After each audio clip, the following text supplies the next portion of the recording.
ನೀವು ಅದನ್ನ ಶೇಡ್ ಮಾಡ್ಕೋಬೇಕು ಅನ್ನೋದನ್ನ ಪಕ್ಕ ನೀವು ಎಲ್ಲರೂ ತಿಳ್ಕೊಂಡಿದ್ದೀರಿ. ಗೊತ್ತಾಗಿದೆಯಲ್ಲ ಎಲ್ಲರಿಗೂ? ಓಕೆ. ಅದೇ ಮಾದರಿಯಲ್ಲಿ ಶೇಡ್ ಮಾಡಬೇಕು. ಸರ್ಕಲ್ ಇಂದ ಒಳಗಡೆ ಹೋಗ್ಬಾರ್ದು, ಸರ್ಕಲ್ ಇಂದ ಹೊರಗಡೆ ಹೋಗ್ಬಾರ್ದು. ಕರೆಕ್ಟ್ ಆಗಿ ಶೇಡ್ ಮಾಡಬೇಕು. ನೀವೆಲ್ಲರೂ ball point pen, blue or black, ಕಪ್ಪು ಅಥವಾ ನೀಲಿ ಬಣ್ಣದ ಬಾಲ್ ಪಾಯಿಂಟ್ ಪೆನ್ ಅನ್ನೇ ಮಾತ್ರ ಬಳಸಬೇಕು. ಅರ್ಥ ಆಗ್ತಾ ಇದೆಯಾ?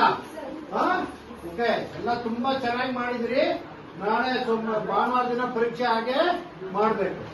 ಓಕೆ. ನನ್ನ ಕಡೆಯಿಂದ ಎಲ್ಲರಿಗೂ ಒಂದೊಂದು ಈಗ ಪೆನ್ ಅನ್ನ ಶಿಸ್ತಾಗಿ ಕೊಡ್ತಾ ಇದ್ದೀನಿ.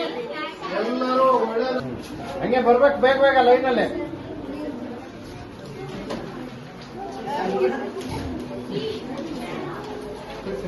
ಕೊಡಿ ಸರ್, ಕೊಡಿ ಸರ್.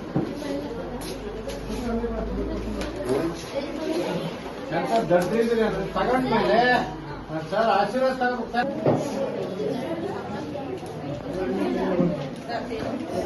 ಆಯ್ತಾ ಸರ್? ಈ ಕಡೆ